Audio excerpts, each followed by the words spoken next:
Hey guys, what's up? Toyota Calamba, Laguna. So, TCL, we're here. Grabe. Daming tao ah. So, daming tao. Oh, whoop. So, ayan guys, kita nyo ba? Nadali tayo guys. So, meron tayong crack dito. Yan. Yan. Tapos ito yung mismong kanyang tinamaan. Tapos nag-crack na yan dyan hanggang dyan sa taas. Dito pababa. Originally, ito lang yung crack niyan, tapos dito lang siya. Dito yung damage, pataas lang siya, tapos hanggang dito lang. So, the next day, humaba na siya. Humaba siya na konti dito. The next day, humaba ulit siya. And today, ayan, ganyan na siya. So, ayun, nag-process na tayo ng mga papers sa insurance.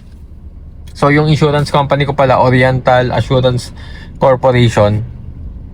And covered naman siya, pero wala pang estimate how much, magkano yung participation pay. And ayun nga, so by the way, turning 2 years na pala tong Veloz natin. So ito yung second time na yan, syempre yung actually first na maririnig nyo, kasi yung una naman talaga yung kasama na nung sa unit, di ba? And we are on the 35,000 kilometers. So yan, pero yan, so unfortunately, nagkaroon tayo ng accident sa SLEX, di ba? As you know, ginagawa naman yung mga bato. Ginagawa yung side ng SLEX sa expansion and may mga debris. Ayan. So, unfortunately, siguro may nadaanan tayo or merong mabilis sa sasakyan na meron din na ganun nga, na natalsikan tayo. So, ang bilisan ng pangyayari, hindi na natin ma-assess kung kailan siya. Basta, minsan kasi may mga natunog pero wala pang crack. Tapos mamaya yung second na tunog, nag-crack na. Alright, so dito tayo. May kakausapin lang ako. Again, sa insurance. Let's see.